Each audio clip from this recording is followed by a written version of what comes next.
I wish I had learned this truth many years ago. Be thankful for the days, good and bad. All right, welcome to another episode of Warrior versus Zombie, and I've got another amazing guest here for you, and I'll introduce Jeff Klein here in a second, but first I want to remind you of what Warrior versus Zombie is all about. Success is a journey, it's not a destination. As warriors, we all have a history of ups and downs, wins and losses that are all part of making us who we are up to this point, provide a foundation for our path forward. We all battle our inner zombie as well as those zombies in our world. And in each episode, I interview a warrior is an aspiring leader from all walks of life, entrepreneurs, artists, health practitioners, business owners, speakers, authors, you name it. Any inspired leader that has a story to tell. These warriors have a cause, they have vision, they have value that goes generations into the future, and today's guest is no exception. Jeff Klein is a true warrior. He's an entrepreneur, an author, a podcaster, and a coach. His 35-year warrior journey began with successful careers in advertising, marketing, and production. He has represented the Texas Rangers Baseball Club and Dallas Stars hockey production teams, the studios at Las Colinas, and the Texas Association of Media Motion Professionals. In 2006, Jeff founded the speakercoop.com and has attracted and served over 6,000 members to this cooperative business community of people who speak for business and as a profession. He's an author of 30 Seconds to Success, Generating Referrals with Your Elevator, and the upcoming Speaking as a Business Strategy, 9 Laws to Business Speaking Success. Jeff continues to speak to trade associations, sales organizations, national conventions, and business groups. Jeff, welcome to Warrior versus Zombie. How are you doing today, brother? I'm great, Dave. Thank you so much. I'm glad to be here. I've been excited that you've been doing this show, and I'm thrilled to finally be on. Well, I probably should have got you on sooner because we've been down the road a little bit, but episode 59, I've been told a few times that I'm getting better at this. I don't know if that's true or they're just being nice, but some of my early guests said, "Can you do me again? Because I like the way you're doing. I like the way you're doing it now a lot better than when we were my episode." And I said, "Well, yeah, I'm hopefully I'm learning a little bit as we go. So it's kind of fun." So we're in the same geographic area, so I don't have to ask you, how's the world in your neck of the woods? I mean, yeah. But so everything's going good in your world? Yeah, just working to stay warm. I created my workspace next to the window because I love natural light. And of course, now that it's in the 20s, I got to wear a jacket to sit at my desk. Yeah, people outside of Dallas can't hardly relate. I'm going, yeah, I'm cold. And, I lived in Michigan for 18 years and people in other parts of the country. And I said a couple of days ago, it was 75. And I'm going, yeah, it's 75 and sunny. And, I'm kind of hot. And then now today we wake up, right, and it's 21 degrees and we're going, okay. Yeah. So that's people say, "Oh, cry me a river," because it's still going to be reasonably sunny and yes. so on. So yeah. And the car's warm and the apartment's warm and the stores are warm. So, but I was a kid in upstate New York, so I learned all about shoveling snow and all that good stuff, and I learned I don't like it. Yeah, I often tell people one of the happiest moments of my life was when I got to sell my 4-cycle snowblower and my snow shovel to move to Texas, and swore I would never, ever own another one in my life. Now, I tell people never say never, because sometimes, I think, God has a sense of humor and he might, say, well, let me show you what you think about never. But yeah, I have no intention of going back, and I don't mind looking at snow, and I don't like visiting it if that is in the cards. But but yeah, having to shovel it to go to work. I mean, I've had to shovel, snow out from in front of my garage door just so it would open, and then shovel the whole driveway, and then have a snowplow come through and plow it right back in. So then I had to, in my suit, go out and clear the driveway enough to where I could get my car out. Yeah, I don't want to do that again. That's not my idea of an ideal day. So you and I are on the same page with that. Well, let's do this. It's been a fun check-in for a minute. And what I want to do is take a quick break. And then when we get back, you have a pretty interesting and fascinating story as a warrior. And I want to hear how you got from where you started to where you are today.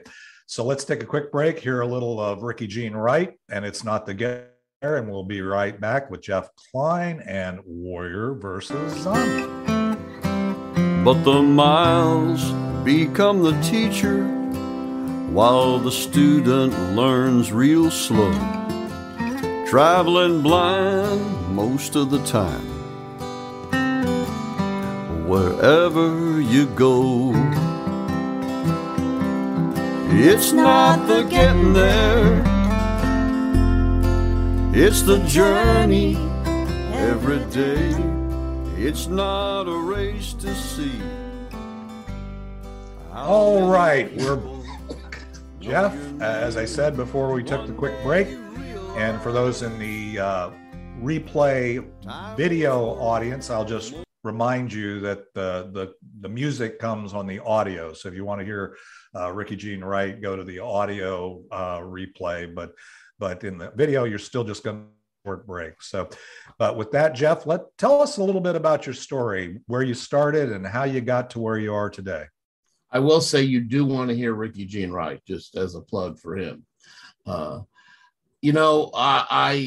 tell people, Dave, that my story is a series of fortunate accidents. Some of it was intentionally engineered, but the last 20 so years of my life were those things, convergence, and synchronicity and all those fun words, because I came out of college to work in the movie business. It's what I wanted to do, and my degree was in theater. So I came to work on movies and TV shows right here in the Dallas market and around Texas. And I did that for a while. I did that for 15 years, worked my way up, did movies, did commercials, did lots of corporate videos, did a few big feature films, a couple of TV series. And then it was time to have something more steady, as it were, because that was all self-employed stuff, contractors. And when you weren't working, you had to, or even when you were working on getting the next job. So I was an entrepreneur, but I didn't really know it as a subcontractor. And even then, I started doing a few things where I was networking, but I didn't know that that's what it was doing. The job I got when I moved back to Dallas halfway through college came because I networked with somebody who introduced me to somebody, and I got the job and at Radio Shack as a sales guy. And so those were the things that later on, when I found out when I started teaching business networking, I had stories from before I knew I was doing it. I had a couple of employee jobs, the Motion Media Professionals Association, the studios in Las Colinas, the Dallas Stars and Texas Rangers. And then I was ready or not, I was back on the street. And it was time to either start another business or go get my MBA. Those were my two choices that I evaluated. And I decided to start a business. And I started Klein Creative Advertising in 2001. And I set out to make TV commercials and corporate videos because that was my background. And I created an ad agency instead of a production company because I wanted to work directly with the client. I didn't want to work for the ad agencies. I'd already done that and been there and done that. I wanted to do the creative piece. So the first few years I was working part-time, making a go of things. And then I was invited to a lunch that was run by CEO Space, which is an international entrepreneurs club. I'm sure you've heard of it. Some of the audience has definitely heard of it. It was IBI Global when I joined. And they were teaching the elevator pitch. And I clicked with the content. I clicked with the state director at the time. I joined. I started speaking at the meetings. And I was also, at the same time, attending the National Speakers Association meetings as a vendor, not as a speaker, because speakers needed videos and websites, and that's what I did. So, but unlike some of the other vendors who went out in the hall during the meetings, I stayed and got the education that they offer at the National Speakers Association meetings, which, as you know, is pretty extensive. So I was learning about speaking. I started speaking at this other organization, and I was teaching the elevator pitch for that group. And somebody said, "Hey, Jeff, will you come do that elevator pitch thing at our meeting?" And I checked to make sure it was okay. And I said, sure. I understood when I was doing that I was promoting the organization, giving back. And I was also promoting myself, because networking is the most basic form of advertising. Mm-hmm. And then somebody at that meeting said, "Hey, will you come do this at our meeting?" And then somebody there said, "Will you come do this at our meeting?" And before I knew it, I was speaking a couple of times a month, promoting my business and also CEO Space.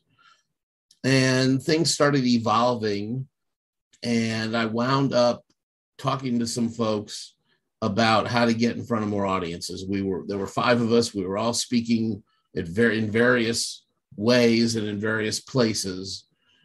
And I said, well, why don't we start a lunch and invite the other people who are doing this, speaking to promote thing.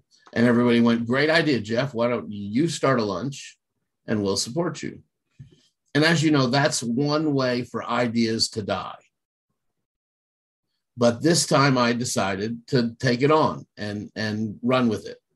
And so I sort of organized and headed up the effort, but without the support of those people from that meeting and other people, there wouldn't be a speaker co-op today. But at that time, we had our first meeting in January 2006, and 50 people showed up at the meeting. Holy cow, something was going on. We knew we had something, because that was not, they even didn't get that many at the NSA meetings. So we knew something was happening, and we weren't obviously trying to compete with them at all. But then we started having people give their information, do spotlights. The idea was we would showcase 2 members every meeting, every month. And after the meeting where the guy read from his poetry book, somebody came to me and said, "We really want to make sure that the content is relevant to the people in the room, to speaking, and we don't want to showcase, we want to learn." And so we started asking the speakers to tweak their topics so that it was relevant to speaking or relevant to the business of speaking, or something about it. We had image consultants and social media people. So we started only bringing in I'm kind of air quoting relevant topics. Mm-hmm. And then along the way, I was building a curriculum as I was speaking of how to be successful speaking to get clients. And we started calling it different things. We started calling it business speaking as a way to differentiate from public speaking. That was the first sort of differentiate. And the difference is, a business speaker is somebody whose job title is not speaker. It's a coach, it's a consultant, an architect, a lawyer, and they may have speaker on their business card as the second or third thing, but they're never going to stop being a coach, a consultant, an architect, or an attorney. So that's how we differentiated us from NSA, from the professional speakers. Okay. And so in 2007, I set a goal to speak once a week. I did that. And then 2008, my goal was twice a week. And I did that for 2 years. So over a 3-year period, I spoke 250 times. And I figured a bunch of things out. Mom and dad said, learn from your mistakes. I suggest that people learn from my mistakes, learn from somebody else's mistakes, because it's less painful. Mm-hmm. I got the bruises, I got the heartache, I got the road rash for you. Learn from what I learned from my mistakes, and your journey will go smoother and be shorter, as a matter of fact. In 2010, I closed Klein Creative and turned Speaker Co-op into my business, and also created a membership model and had some coaches help me systematize what I was teaching, so that now you can sit down and in 2 hours, you can learn the Pathway to Profit system on a do-it-yourself video, and learn how to turn a 20-minute talk into clients and leads. And I've been doing that ever since 2010. We've added some things. We've added a resource membership. We've added all kinds of improvements to the site. And we've added a booking service, a booking agency that's sort of adjacent to, but affiliated with Speaker Co-op. So my three-legged stool now is Jeff Klein, the speaker, Speaker Co-op, and then a side hustle through an organization called ACN. Okay, so we'll get into what you're doing now in the next segment, but one of the things I want, that's probably one of the things everybody listens to and wants to hear in this particular part of your story, is looking back over that time frame that you just kind of covered and the challenges that you had. As most warriors do, we kind of gloss over the challenges, we gloss over the zombies we've overcome. It all sounds like, oh, I was here and then a miracle occurred and then I'm here. So one of the things is we're all on a journey, as we talk about in Warrior versus Zombie. Can you share with the audience what you would say is the most major zombies you had to overcome, challenges that you've had to come, whether they're in your head or in the world that you were involved in? Sure. Yeah, there's a couple that come to mind immediately. One was being a little bit of a dual identity and being out in the world as Jeff Klein, the ad guy, and then Jeff Klein, the speaker guy, and then Jeff Klein, the Speaker Co-op guy. And so there were some of those schizophrenic zombies running around that I had to keep defeating and showing who was boss. But I wore different hats in different places. So, when you speak that often, people assume they know you and they assume they're your buddy. And what they're telling other people about you may not be what you want them to tell other people about you is most important. So that was a big one. Another one was that we were meeting every third Friday for Speaker Co-op for 16 years now. And now it's on Zoom, and we even expanded down into Houston, but we had people were paying to be on the website, as that was the income. And then people were attending the meeting as a way to get educated and learn about being on the website. But some of the people thought the membership was the meeting, and some of the people thought the membership was the website. So somebody would say, well, I'm sorry, I can't come to the meetings anymore, so I'm not going to renew my membership. Well, but your membership you were paying for the meetings separately. Your membership was paying for you to be on this website that people are using to find speakers. Are you sure you don't want to be on that website? So it was kind of, that was what, and we still deal with that a little bit today.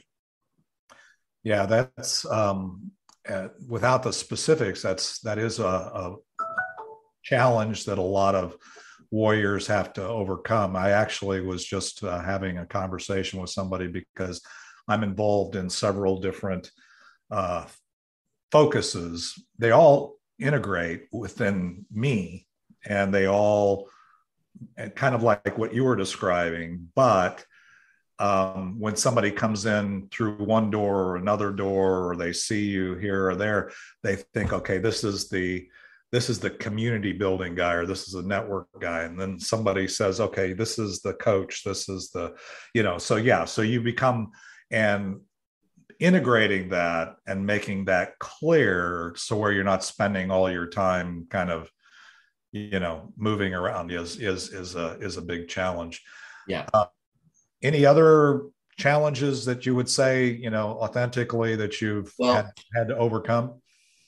well, I think changing from being the ad guy and closing a business, there's challenges there that people remember that, and they still remember, marketing and advertising, and I would still get recommendations on LinkedIn for being for my creativity when I was wanting recommendations for other things like speaking and speaker co-op. So that's a big, there's that part of it.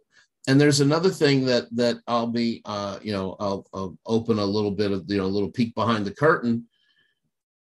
It can be good, but it can also be bad to be really closely tied to a brand that's not you. So separating Jeff Klein from Speaker Co-op is an ongoing effort, but I'm still introduced as the founder of Speaker Co-op, which is still an important way to be introduced. So that's an ongoing challenge. That's my horde or herd that I still haven't conquered is those separate brands. Yeah, and that's very very important for warriors to really understand, is that really continuing to move on your journey to refine, and that's one of the big objectives I have this year is doubling my impact as a warrior, but also doing it with half the amount of time investment that I'm doing. And that means that you can't spend if you're going to do that, you can't spend a lot of time educating people on who you are. That has to become more evident. And so that's why I was talking to somebody about, okay, I need to kind of bring all these brands or whatever to where, because it is like you that are the brand. And then everything that you do, or the things that surround that. Well, that's brilliant. Okay, well, let's do this. Let's take a quick break, and then we'll come back. I think we're to today.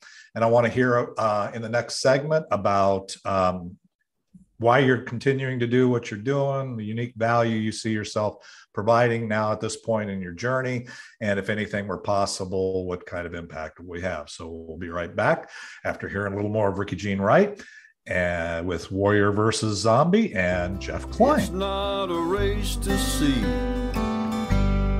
how many people know your name. One day you realize time was worth more than the gold. It's not the getting there. When you get there, you'll know. Funny how wisdom and youth. All right, we are back, and we're in the third segment here. And Jeff, as I said, I want to, before we took a break, is tell me a little bit about why you're doing what you're doing today and the value, and if anything were possible, what kind of impact would you have? Well, I recognized back in 2010, 11, that I was doing what I'm supposed to be doing. It takes a while to get there. And it's not always, a lot of it's about timing. When I was making movies, I was supposed to be doing that. And now I'm helping people with the two most cost-effective ways to get new clients, to get in front of their prospects. I'm still helping people with their networking and speaking as a marketing strategy, speaking as a way to promote. Those are the two, most cost-effective ways to get in front of clients. Mm-hmm. Networking is one-to-one and speaking is one-to-many. And both of them have to do with the words you use. And I've always been fortunate in that I can help people with those words that they may not be able to think of themselves. Sometimes you discover that something that you take for granted is a skill that other people don't have. So I can talk to somebody for 5 minutes and then give them a 10-second blurb about their business that they go, oh, that's what I meant. Right. Pardon one of my roommates there. So that, and because I can help people, I was raised by social workers and people who worked in nonprofits. So I feel like when I'm helping somebody, even if it's just one person at a time, I'm making the world a better place. And that's what I'm driven by. So when you think about, so your value being, the journey that you've been on, the things that you've learned, the ability to, and I would say this is true from knowing you, is the ability to kind of condense down a message into something, a soundbite or whatever that somebody could, gets the point across. That's the power of your 30 seconds and some of the other things that I think is a challenge for everybody. And you've kind of navigated that challenge along your journey here. Let me ask you this.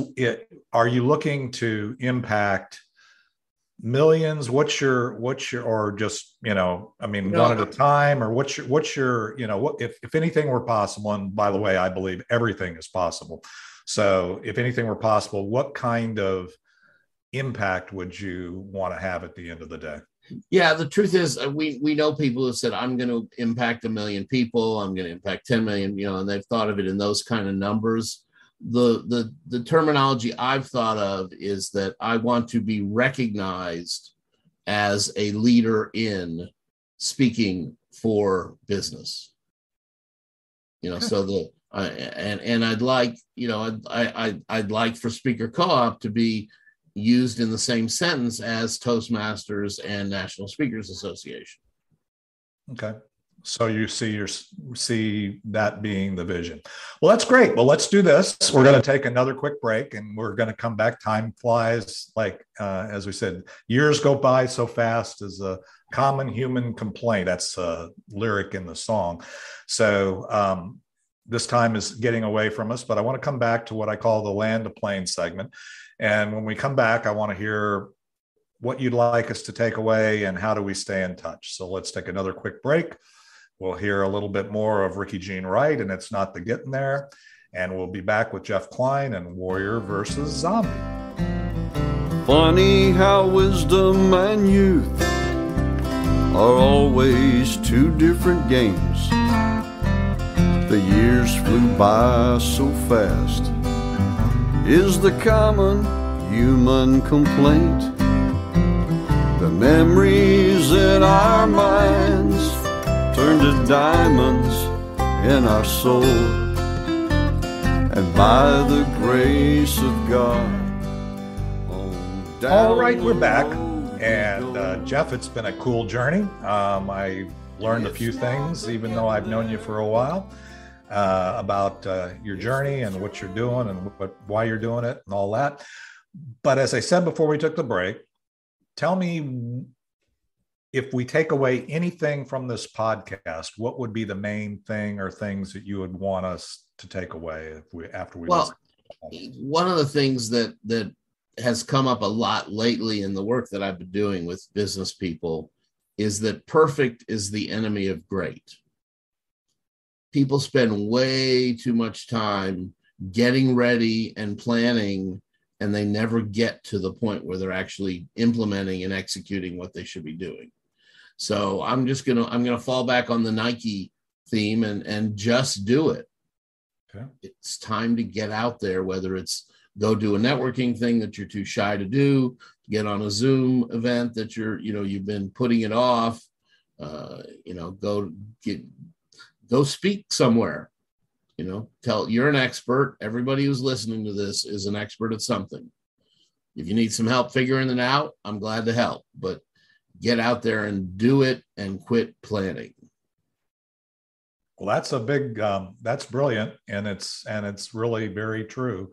The reason why this podcast exists is because I finally quit talking about I should do it and just did it. And anybody listening to Warrior versus Zombie and go back to episode 1 and then compare it to this episode would probably go, wow, well, that's a lot. It looks a lot better today than it did there. Not that every episode I learned something, every person.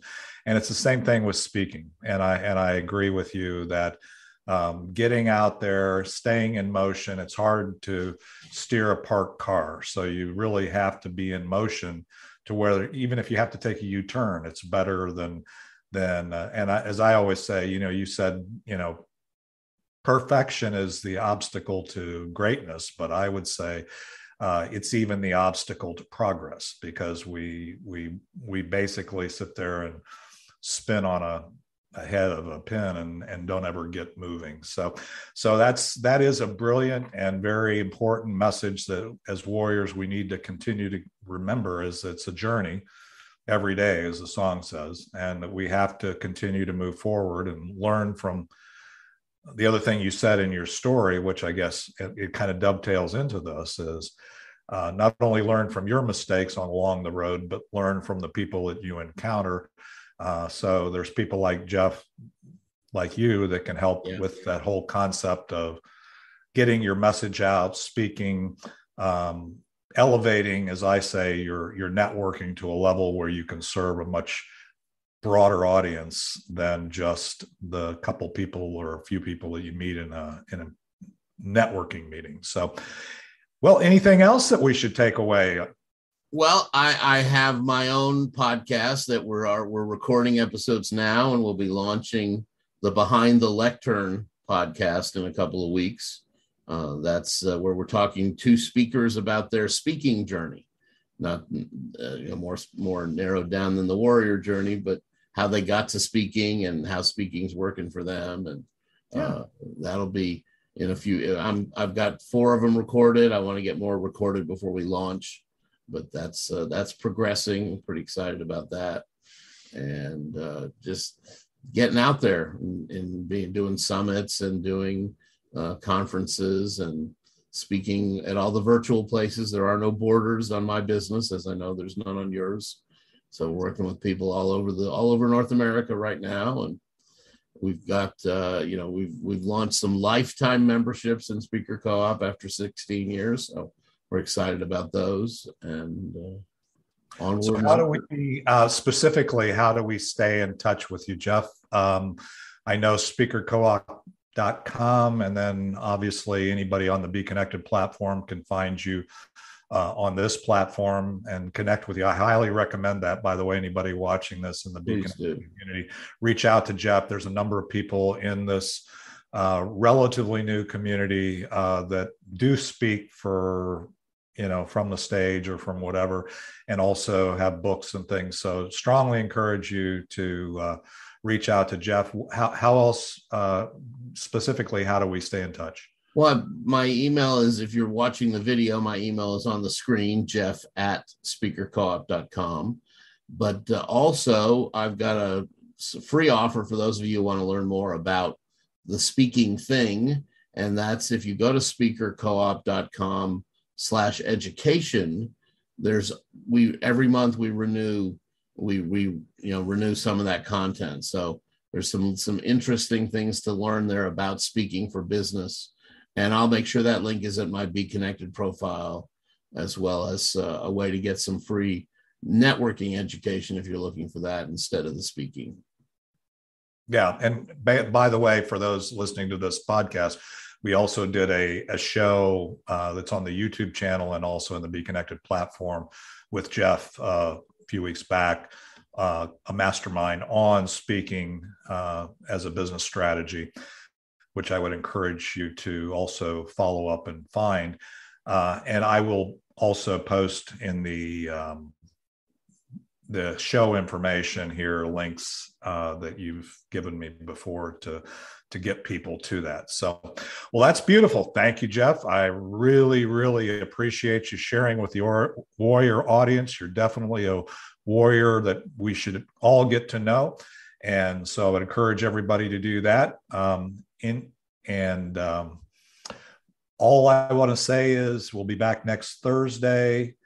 You'll find this, regardless of where you're listening to this, or if you're watching the live replay, you'll find us on all podcasting platforms. So pick the one you like, and we'll be back next week at 11 Central with another episode. Melody Owen actually is going to be our guest, and she'll be back next Thursday on Warrior versus Zombie. Let's hear the final outro of Ricky Jean Wright, and we'll see you next week. Thank you, David. Thank you, Jeff. It's not the getting there, it's the journey every day. It's not a race to see how many people know your name. One day you realize time was worth more than the gold. It's not the getting there, when you get there you'll know. One day you realize time was worth more than the gold. It's not the getting there, when you get there you'll know.